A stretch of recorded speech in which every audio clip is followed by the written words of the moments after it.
Hello guys, সবাই কেমন আছেন? আশা করি সবাই খুব ভালো আছেন। তো আমি আল্লাহর রহমতে খুবই ভালো আছি। তো গাইস, আজকে আমরা জানতে পারবো 2022 সালে মুক্তি পাওয়া ট্রল নামে একটি মুভি সম্পর্কে। আর যে মুভিটিতে আমরা একটি বিশাল বড় দানবকে দেখতে পাই, কিন্তু কিছু মানুষের ভুলের কারণে সেই দানবের ঘুম ভেঙে যায়, আর যার ফলে সে ভয়ঙ্কর লেভেলের ধ্বংসযজ্ঞ চালাতে থাকে, আর পুরো শহরের মানুষকে সে পিঁপড়ের মতো করে পিষে ফেলে। তো গাইস, বুঝতে পারছো কি একটি ধামাকা হতে চলেছে। তো যাই হোক, শেষ পর্যন্ত তারা কি এই বিশাল বড় দানবকে আটকাতে পারবে, নাকি দানবকে আটকাতে গিয়ে তারা নিজেরাই লাটাবাটা হয়ে যাবে? আর এটা দেখার জন্য আমাদের সম্পূর্ণ ভিডিওটি দেখতে হবে। তো যাই হোক গাইস, চলো আর কথা না বাড়িয়ে মূল ভিডিওতে চলে যাই।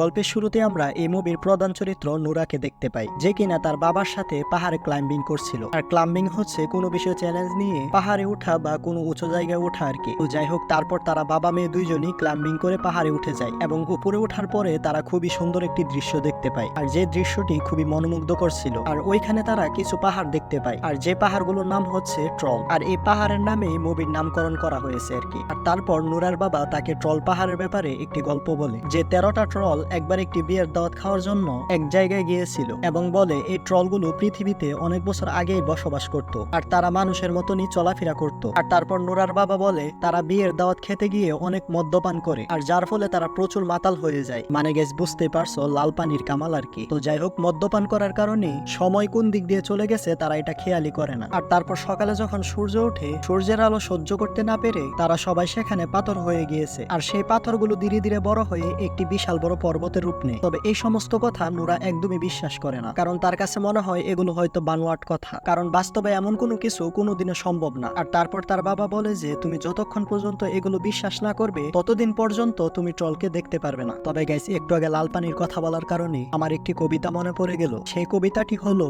রাত জেগে বয়স দিয়ে ক্লাসরুমে ঘুমাই, ক্লাসে এসে স্যার বলে আমি নাকি লাল পানি খাই। আমি যে প্রতিদিন বকা শুনি, এটা কি তোমরা চাও?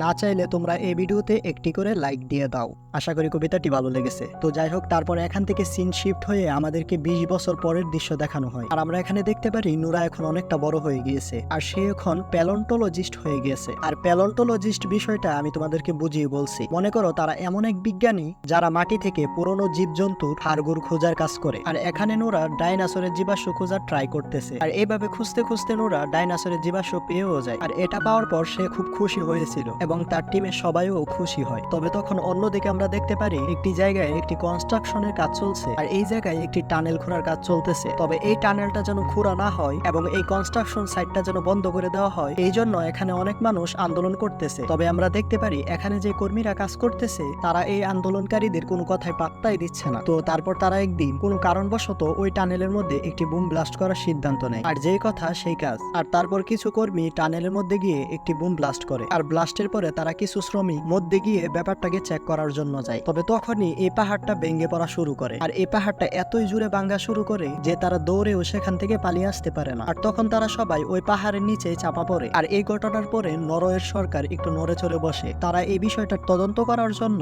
বিভিন্ন সেক্টরের এক্সপার্টদেরকে ডেকে আনে, আর এখানে নুরাকেও ডেকে আনা হয়। আর যখন তারা সবাই মিলে একটি মিটিং করছিল, তখন তাদের সবার সামনে একটি ভিডিও প্লে করা হয়, আর আমরা দেখতে পারি যেখানে সেই টানেলটা খোঁড়া হয়েছে সেইখানকার জঙ্গলের মধ্যে কিছু বড় বড় পায়ের ছাপ, আর তারা এগুলো উদ্ধারই করতে পারছিল না যে এই পায়ের ছাপগুলো কাদের আর কারাই বা এই কাজটি করেছে। তো এই সমস্ত ব্যাপার দেখার পরে এখানে যে এক্সপার্টরা ছিল তারা যার যার মতামত প্রকাশ করা শুরু করে। তবে তখনই আমরা দেখতে পারি এখানের অফিসাররা তাদেরকে আরো একটি ভিডিও দেখায়, আর যে ভিডিওতে আমরা স্পষ্ট দেখতে পারি পাহাড়ের মধ্য থেকে একটি অদ্ভুত কিছু বের হয়েছিল, আর এই অদ্ভুত কিছু বের হওয়ার জন্যই এখানে একটি বিশাল বড় ব্লাস্ট হয়েছে, আর যার ফলে এখানে এত শ্রমিক মারা যায়। আর আমরা এই ভিডিওতে ক্লিয়ারলি দেখতে পারি এখান থেকে ওই প্রাণীটা বের হয়ে জঙ্গলে চলে গিয়েছে। আর যখন এখানের এক্সপার্টরা এই সমস্ত ব্যাপারটা দেখতে পারে, তখন তারা পুরোপুরি অবাক হয়ে যায়, কারণ তারাও বুঝে উঠতে পারে নাই যে আসলে এটা কি, মানে এটা কি কোনো মানুষ ছিল নাকি কোনো জন্তু ছিল, এটা তারা কোনোভাবে বুঝে উঠতে পারছে না। তো যাই হোক, তারপর এখান থেকে সিন শিফট হয়ে আমাদেরকে একটি ছোট্ট ফ্যামিলিকে দেখানো হয় যারা ঘরের মধ্যে বসে খাবার খাচ্ছিল। আর ঠিক তখনই তাদের ঘরটা কেঁপে উঠে, এমনকি ভূমিকম্পের মতন তাদের ঘরের মাটিগুলো কেঁপে উঠে। আর এটা দেখার পর তারা প্রচুর ভয় পেয়ে যায়, আর যার কারণে তারা ঘরের বেসমেন্টে লুকিয়ে পড়ে। আর তখন ওই জায়গায় একটি ভয়ঙ্কর লেভেলের ভূমিকম্প শুরু হয়, আর ওই ভূমিকম্প শেষে যখন তারা বেসমেন্ট ক্যাপ্টেন থেকে বাহির হয় আর তখন তারা দেখতে পারে তাদের ঘরের অর্ধেক অংশ গায়েব হয়ে গিয়েছে আর বাকি অর্ধেক ঠিক আছে। মানে বিষয়টা খুবই হাস্যকর। আর এটা দেখার পর তাদের মনে হয় যে হয়তো কেউ একজন তাদের ঘরের উপর পাড়া দিয়ে চলে গিয়েছে। তো তারপর এই ঘটনাকে ইনভেস্টিগেশন করার জন্য নুরা ও তার পার্টনার অ্যান্ড্রেসকে পাঠানো হয় আর তারা এখানে এসে ক্রিস্টোফার হোম নামে একটি ক্যাপ্টেনের সাথে মিট করে। আর এই ক্যাপ্টেন তাদেরকে বলে যে এটা একটা বিশাল বড় জিনিস যেটা আমি নিজেও জানি না, আর এই জিনিসটা পাহাড়ের ওই দিকে গিয়েছে। তো তারপর তারা ওইখানে ওই প্রাণীটার একটি পায়ের ছাপ খুঁজে পায় আর এই পায়ের ছাপ দেখে নোরা একদম অবাক হয়ে যায়। আর তখন তার ছোটবেলার কথা মনে পড়ে আর তার বাবা যে একটি গল্প বলেছিল সেটাও মনে পড়ে। আর তারপর তারা তিনজন একটি হেলিকপ্টারে করে নোরার বাবার সাথে দেখা করতে যায়, কারণ এই ট্রল সম্পর্কে তার বাবার চেয়ে বেশি এই শহরে আর কেউ জানে না। তো তারপর তারা সবাই মিলে নোরার বাড়িতে চলে আসে নোরার বাবার সাথে দেখা করতে। এরপর তার বাবাকে ওই ভিডিওটি দেখানো হয় আর এই ভিডিওটি দেখার পর তার বাবার পুরোপুরি বিশ্বাস হয়ে যায় আসলে এই ট্রলরা এখনো পৃথিবীতে আছে। তারপর নোরার বাবা তাদেরকে বোঝানোর চেষ্টা করে যে ট্রল কোনো গল্প না, ট্রল হচ্ছে গিয়ে একটি বাস্তব বিষয় যেটা তোমরা এই ভিডিও ফুটেজে দেখতে পেয়েছো। তবে আমরা দেখতে পারি এখানে তিনজনের একজনও এই বিষয়টা বিশ্বাস করে না। তো এই জন্য তারা তিনজন তার বাবাকে নিয়ে সেই জায়গায় চলে আসে যেখানে শেষবারের মতন ওই প্রাণীটির পায়ের ছাপ পাওয়া গিয়েছিল। তো এরপর এখানে এসে তারা কিছু ইনভেস্টিগেশন করে এবং অনেক খোঁজাখুঁজির পরেও আসলে ট্রল কোথায় গায়েব হয়ে গিয়েছে তারা এই বিষয়টা বাহির করতে পারে না। আর তারপর নুরা তার বাবাকে বোঝানো ট্রাই করে যে ট্রলরা আসলে বাস্তবে এক্সিস্ট করে না, এটা হচ্ছে একটি ফালতু কাহিনী। তবে যখন সে এটা বলছিল তখন সে তার বাবার পিছনে পাহাড়ের মধ্যে একটি চোখ দেখতে পারে আর এটা দেখার পর সে ভয় পেয়ে যায়। আর তখনই আমরা দেখতে পারি এই পাহাড়টি আস্তে আস্তে করে দাঁড়াতে থাকে। মানে তখন আমরা জানতে পারি যে আসলে এটা পাহাড় না, মূলত এটাই হচ্ছে গিয়ে একটি ট্রল। আর তারপর সেখান থেকে নুরা আর তার বাবা দৌড়ে পালানোর চেষ্টা করে আর তারা হেলিকপ্টার দিয়ে পালিয়ে যাওয়ার চেষ্টা করে, কিন্তু আমরা দেখতে পারি তারা পালিয়ে যাওয়ার আগে সেই ট্রলটা দাঁড়িয়ে যায়। তবে এই ট্রলটা তাদের তেমন কোনো ক্ষতি করতে পারে না, কারণ ক্ষতি করার আগেই তারা সেখান থেকে পালিয়ে যায়। তো এরপর তারা সোজা চলে আসে তাদের হেডকোয়ার্টারে এবং হেডকোয়ার্টারে এসে সেই ভিডিও ফুটেজ তাদের সবাইকে দেখায়। আর এই ভিডিও দেখার পর এখানে সবাই পুরোপুরি অবাক হয়ে যায় যে আসলে মামা এটা কি, কারণ তারা বুঝতে পারছে না যে একটি পাহাড় কিভাবে দাঁড়িয়ে গেছে। তো তারপর তাদের একটি বিষয় পুরোপুরি ক্লিয়ার হয়ে যায় যে এতদিন পর্যন্ত যে পায়ের ছাপগুলো পেয়েছে সেগুলো এই মামারই পায়ের ছাপ। তো তারপর আমরা দেখতে পারি নুরা হাই অথরিটির কাছে পারমিশন চায় যাতে করে তাকে পারমিশন দেওয়া হয় ট্রলদের নিয়ে গবেষণা করার জন্য, কিন্তু এই কথা শুনে হাই অথরিটির অফিসার রেগে যায়। আর তখন সেই অফিসার বলে এগুলো হচ্ছে মানুষের জন্য বড় একটি হুমকি, যদি তাদেরকে দ্রুত শেষ করতে না পারি তাহলে তারা মানব সভ্যতাকেই শেষ করে দিবে, তাই তাদের নিয়ে গবেষণা না করে যত তাড়াতাড়ি সম্ভব তাদেরকে শেষ করে দেওয়া উচিত। এরপর সেই অফিসার নোরাকে পারমিশন না দিয়ে সেই পারমিশন আর্মিকে দিয়ে দেয়। আর আর্মিরা পারমিশন পাওয়ার পর ক্যাপ্টেন ক্রিস তার সমস্ত আর্মি বাহিনীকে রেডি করার কাজে লেগে পড়ে। তবে আমরা দেখতে পারি নোরাও তাদের সাথে যাওয়ার জন্য জিদ ধরে, যদিও প্রথমে বারবার করে ক্যাপ্টেন ক্রিস তাকে না করছিল, কিন্তু কিছুক্ষণ পর নোরার জেদের কারণে সে রাজি হয়ে যায়। তো তারপর আমরা দেখতে পারি আর্মিদের সাথে নোরা ও তার বাবা এই মিশনে জয়েন করে। আর এরপর আমরা রাতের দৃশ্যে দেখতে পারি আর্মিদের যত অস্ত্রপাতি ছিল, ট্যাঙ্ক, মিসাইল, বোমা সবকিছুই নিয়ে যায় মামাকে শেষ করার জন্য। তো তারপর তারা সবাই ফাইনালি সেখানে চলে আসে যেখানে লাস্টবার ট্রলকে দেখা গিয়েছিল। আর আমরা দেখতে পারি আর্মিরা বড় বড় কামান ও আধুনিক অস্ত্র নিয়ে ওয়েট করছিল ট্রলের জন্য যে মামায় আসলে কোন সময় আসবে। তো তাদের অপেক্ষার অবসান ঘটিয়ে তারা দেখতে পায় একটু পরে তাদের দিকে মামা আসতেছে। আর মামাকে দেখে আর্মিরা খুবই ভয় পেয়ে যায় আর তাই তারা মামার উপর উড়াদুরা আক্রমণ শুরু করে, কিন্তু বুঝতে হবে এটা হচ্ছে ট্রল মামা, তার উপর এত বড় বড় কামান মারার পরেও তার কোনো লুম্বাই ছিঁড়তে পারে না আর সে মশার মতো করে এই কামানগুলোকে সরিয়ে দেয়। আর এই সমস্ত ব্যাপারগুলো দেখার পরে আর্মিরা একটু ভয় পেয়ে যায়। তো তারপর তার আক্রমণ আরো জোরালো ভাবে শুরু করে, তবে এই জন্য ট্রল মামা একটু বেশি রেগে যায় আর যার ফলে সে তাদের উপর আক্রমণ করে বসে। আর তারপর আর্মিরা ট্রলের বয়ে সেখান থেকে পালাতে থাকে আর আমরা দেখতে পারি যে ট্রলের সামনে যে পড়ছে তাকেই পাড়া দিয়ে ল্যাটাপাটা করে দিতেছে। তো এই জন্য আর্মিরা পালিয়ে কুল পাচ্ছিল না। তো তারপর ক্যাপ্টেন ক্রিস আর নোরা এবং তার বাবা মিলে একটি গাছের পিছনে লুকিয়ে পড়ে আর যেখানে তাদের পাশে লুকানোর জন্য অন্য একটি সৈনিক চলে আসে আর যে কিনা অনেক বেশি আহত হয়ে গিয়েছে। আর আমরা এখানে দেখতে পাই সে ট্রলের বয়ে গডের কাছে প্রার্থনা করা শুরু করে। তো এরপর ট্রল সেই সৈনিকের রক্তের ঘ্রাণ পেয়ে যায় এবং তাকে ধরে কাঁচা গিলে ফেলে। আর এগুলো দেখার পর নোরার বাবা তাদেরকে বলে আসলে ট্রলরা খ্রিস্টানদের রক্ত খেতে একটু বেশি ভালোবাসে, আর ট্রলরা কেন খ্রিস্টানদের রক্ত ভালোবাসে এটা আমরা একটু পরেই জানতে পারবো। তো যাই হোক, এটা বলার পর নোরার বাবা ট্রলের সামনে চলে যায় আর আমরা দেখতে পারি নোরার বাবা তাকে শান্ত করার ট্রাই করছিল। আর যখন ট্রল এই বিষয়টা দেখতে পারে তখন সে আস্তে আস্তে শান্ত হয়ে যায়। তবে তখন একটি বালপাকনা সৈনিক পিছন থেকে তার উপর আক্রমণ করা শুরু করে আর এই জন্য যখন ট্রল পিছনের দিকে ঘুরে তখন ট্রলের পা নোরার বাবার সাথে লাগে আর এই জন্য নোরার বাবা জঘন্যভাবে আহত হয়ে যায়। আর এইটা দেখার পর নোরা দৌড়ে তার বাবাকে বাঁচাতে আসে। তবে আমরা দেখতে পারি নোরার বাবা তাকে দুইটা শব্দ বলে মারা যায়। সে বলে যে প্যালেস আর ঘর, এই দুইটা শব্দ বলে সেখানে তার মৃত্যু হয়। আমরা দেখতে পারি নোরার বাবার মৃত্যু দেখার পরে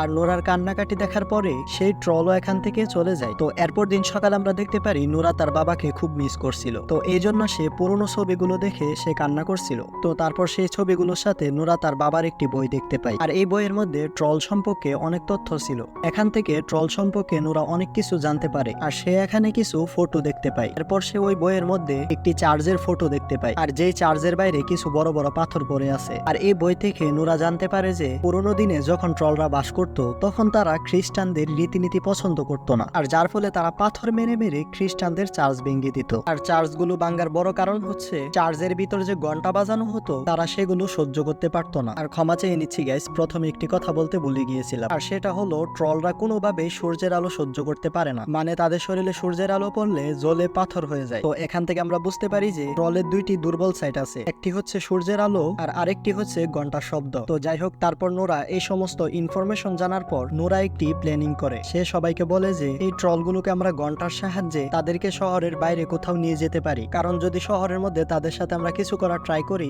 তাহলে এই শহর এবং শহরের মানুষের অনেক ক্ষতি হতে পারে। তো এই জন্য আমরা তাকে শহরের বাইরে নিয়ে তারপর তার উপরে অ্যাটাক করব। আর তারা যখন এই মিটিংটি করছিল ঠিক তখনই তারা শুনতে পারে ট্রলটা একটি শহরের দিক যাচ্ছে। তো এই জন্য তারা ট্রলকে আটকানোর জন্য তাড়াতাড়ি করে 4টি হেলিকপ্টার নিয়ে বেরিয়ে পড়ে, আর তারা 4টি হেলিকপ্টারের নিচে ঘন্টা লাগিয়েছে যাতে করে ঘন্টার শব্দের সাহায্যে ট্রলকে শহরের বাইরে নিয়ে যেতে পারে। তো যাই হোক, তারপর তারা ট্রলের কাছে পৌঁছে যায় এবং চারদিকে ঘুরে ঘুরে হেলিকপ্টারের ঘন্টাগুলো বাজাচ্ছিল। আর তখন ওই ঘন্টার শব্দ শুনে ট্রল ভীষণ রেগে যায়, আর সে এতটাই রেগে যায় যে সেখানে থাকা সবগুলো হেলিকপ্টারের উপর অ্যাটাক করে। গাইস, আমাদের কানের পাশ দিয়ে মশা বনবন করার কারণে আমরা যেভাবে মশাকে মেরে ফেলি ঠিক এইভাবে ট্রল মামা হেলিকপ্টার গুলোকে ধ্বংস করতে থাকে। তো যাই হোক, তখন আমরা দেখতে পারি একটি হেলিকপ্টার ধ্বংস হয়ে একটি বাচ্চার উপর পড়তে থাকে, কিন্তু তখনই ট্রল সেই হেলিকপ্টারটাকে ধরে ফেলে, আর যার কারণে বাচ্চাটি বেঁচে যায়। তো এরপর আমরা দেখতে পাই আর্মিদেরকে হালকা একটু ধুলাই করে ট্রল মামা সেখান থেকে চলে যায়। আর এমন একটা ঘটনার পরে পুরো নরওয়ের মধ্যে ভয় ছড়িয়ে পড়ে। তো এরপর আমরা দেখতে পারি নরওয়ের সরকার একটি মিটিং ডাকে, আর তারা এই মিটিং এর মধ্যে সিদ্ধান্ত নেয় ট্রলের উপর নিউক্লিয়ার মিসাইল অ্যাটাক করবে, কারণ এটাই ছিল একমাত্র অস্ত্র যেটা এখনো তারা ট্রলের উপর ইউজ করেনি। তো তারপর তাদের মধ্যে থাকা একজন বলে ওঠে যদি তারা এমনটা করে তাহলে শহরের মধ্যে একটি ভয়ঙ্কর ক্ষতি হবে, আর তাই তারা সিদ্ধান্ত নেয় পুরো শহরকে খালি করে ফেলবে এবং তারপর ট্রলের উপর অ্যাটাক করবে। তো এরপর আমরা দেখতে পাই তারা পুরো শহরকে ধীরে ধীরে খালি করতে থাকে এবং সবাই এই শহরকে ছেড়ে অন্য শহরের দিক যেতে থাকে। আর আমরা তাদের মধ্যে নুরাকেও দেখতে পাই, যে কিনা তার সহকারী অ্যান্ড্রুয়েস এর সাথে শহর ত্যাগ করছিল। তবে সে গাড়ি দিয়ে যাওয়ার সময় গাড়িতে বসে তার বাবার বইটি চেক করতে থাকে, আর তখন সে ওই বইটির মধ্যে দেখতে পারে তার বাবা কিছু স্পেশাল শব্দ হাইলাইট করে গেছে, আর এখানে সে দেখতে পারে প্যালেস গড় লেখা আছে। আর এটা দেখার পর তার আগের কথা মনে পড়ে যায়, যে কথাটা তার বাবা তাকে মৃত্যুর আগে বলেছিল, আর তখন সে বুঝতে পারে এই কথাগুলোর সাথে কোনো একটি কানেকশন আছে। আর তখন আমরা দেখতে পারি সে অ্যান্ড্রুয়েস এর সাহায্যে এই কথাগুলোর মানেটাও খুঁজে বের করে ফেলে, আর তখন তারা বুঝতে পারে সে ট্রল অন্য কোনো জায়গায় না, বরং সে রয়্যাল প্যালেসের দিক যাওয়ার চেষ্টা করছে। তো তারপর তারা তাড়াহুড়ো করে রয়্যাল প্যালেসে চলে আসে, আর এখানে এসে গার্ডদেরকে বোঝানোর ট্রাই করে যে সেই ট্রল এই দিকে আক্রমণ করতে আসছে। যদিও গার্ডরা তাদের কথা বিশ্বাস করছিল না, কিন্তু ঠিক তখনই রাজার সহকারী চলে আসে। আর আপনাদেরকে আরেকটি বিষয় ক্লিয়ার করে বলি, আর সেটা হলো রয়্যাল প্যালেস হচ্ছে একটি রাজবাড়ি, আর এই রাজবাড়ির দিকে কেন ট্রল মামা আসছে তা আমরা একটু পরেই জানতে পারবো। তো যাই হোক, তারপর রাজার সহকারী যখন নুরাকে দেখতে পারে তখন সে নুরাকে চিনতে পারে, আর তাই নুরাকে রাজবাড়ির ভিতরে নিয়ে আসে। আর এখানে রাজার সহকারী নুরাকে বলে যে তোমার বাবা আসলে ঠিক ছিল, ট্রলরা এই পৃথিবীতে অনেক আগে থেকেই বাস করে। তবে সে এই ব্যাপারটা যখন উদ্ঘাটন করে তখন সবাই তাকে পাগল ঘোষিত করে, আর তাই তাকে শহর থেকে বের করে পাহাড়ে পাঠিয়ে দিয়েছিল। কিন্তু তোমার বাবাই ছিল আসল সত্যি, যেটা এখন পুরো পৃথিবী দেখতে পারতেছে। তো এরপর এই লোকটি তাদের দুইজনকে একটি ভয়ঙ্কর গুহার ভিতর নিয়ে আসে, আর তারা এখানে আসার পর পুরোপুরি অবাক হয়ে যায়। তারা এখানে দেখতে পারে ট্রলের কিছু বিশাল বড় বড় কঙ্কাল পড়ে আছে, আর তখনই ওই লোকটি তাদের দুইজনকে বলে আসলে আগের জমানায় এটা বিশ্বাস করা হতো যদি কোনো রাজার কবরের উপর সিংহাসন বানানো হয় তাহলে নাকি সেখানে অনেক বরকত পাওয়া যায়। তো এই জন্য ট্রলের রাজা এবং তার পুরো ফ্যামিলিকে হত্যা করে তাদের কবরের উপরে এখন বর্তমানে রাজা সিংহাসন বানিয়েছে, আর যেটা এখন রয়্যাল প্যালেস নামে পরিচিত। এরপর লোকটি আরো বলে যে ট্রলের পুরো ফ্যামিলিকে মারার সময় তাদের ছোট্ট একটি বাচ্চা রয়ে গিয়েছিল, আর এখন হয়তো বা সেই বাচ্চাটি বড় হয়ে রয়্যাল প্যালেসের দিকে আসছে। তো এরপর নোরা একটি কঙ্কালের উপর লাইট মারে, আর তখন নোরা দেখতে পারে লাইটের আলো পড়ার কারণে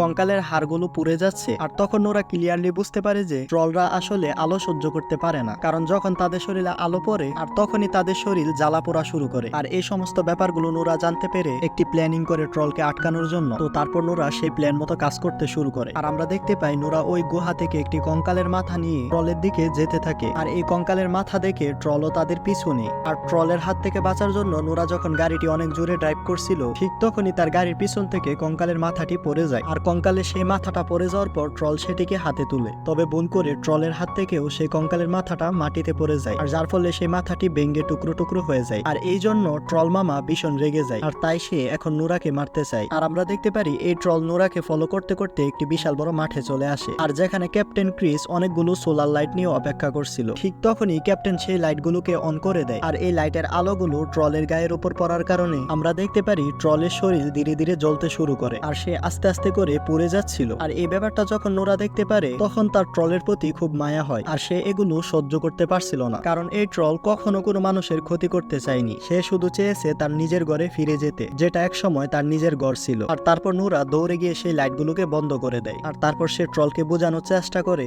যে তুমি পাহাড়ে চলে যাও, কারণ তুমি সেখানেই সেফ, তুমি মানুষের মধ্যে থাকলে মানুষ তোমাকে বাঁচতে দিবে না। আর আমরা দেখতে পারি নোরার এই কথাগুলো শোনার কারণে ট্রল মামাও একটু ইমোশনালি হয়ে যায়, আর সাথে আমি নিজেও। তবে গাইস দুর্ভাগ্যবশত ঠিক তখনই আকাশে সূর্য উঠে যায়, আর ধীরে ধীরে সকাল হতে শুরু করে। আর যখন সেই সূর্যের আলো ট্রলের উপর পড়ে, আর তখনই আমরা দেখতে পারি ধীরে ধীরে ট্রলের শরীর জ্বলতে থাকে, আর সে জ্বলতে জ্বলতে একটি পাথরে পরিণত হয়ে যায়। আর এগুলো দেখার পর নোরা প্রচন্ড আপসেট হয়ে যায়, কারণ একটি ট্রলের মৃত্যু সে চোখের সামনে দেখতে পেয়েছে, আর যেটা সে সহ্য করতে পারেনি। তো কিছুক্ষণ পরে আমরা দেখতে পারি সেখানে নরওয়ের প্রেসিডেন্ট চলে আসে, আর সে নোরা এবং তার বাবার অনেক প্রশংসা করে, কারণ নোরা আর তার বাবা যদি না থাকতো তাহলে এই ট্রলদেরকে কন্ট্রোল করা যেত না, আর তারা এই শহরকেও বাঁচাতে পারতো না, কারণ তারা তো নিউক্লিয়ারের সাহায্যে এই শহরটাকে উড়িয়ে দিতে চাইছিল। কিন্তু নোরা ও তার বাবার জন্য এই শহরটা ধ্বংসের হাত থেকে বেঁচে গিয়েছে। আর এখানে এই গল্পটির সমাপ্তি হয়। তো যাই হোক গাইজ, তোমরা অনেকে আমাকে কমেন্টে বলেছো যে ভাই ভিডিও আসতে এত লেট হয় কেন। আসলে গাইজ ভিডিও লেট করে দেওয়ার কারণ হচ্ছে একটি ভিডিও বানানোর জন্য অনেক কাজ করতে হয়, আর যেই কাজগুলো আমি একা করে থাকি, মানে স্ক্রিপ্ট রাইটিং থেকে শুরু করে video editing, voice over, audio editing সবকিছু আমি নিজেই করে থাকি। তাই গাইজ ভিডিও দিতে একটু লেট হয়। তবে চিন্তার কোনো কারণ নাই গাইজ, আমার যখন 1K সাবস্ক্রাইবার হবে তখন এই কাজগুলো করার জন্য আমি একজনকে রেখে দিব, আর যার ফলে তোমরা ভিডিও অনেক তাড়াতাড়ি পাবে। তো যাই হোক গাইজ, সবাই ভালো থাকবে, সুস্থ থাকবে এই কামনা করে আজকের মতো বিদায় নিচ্ছি।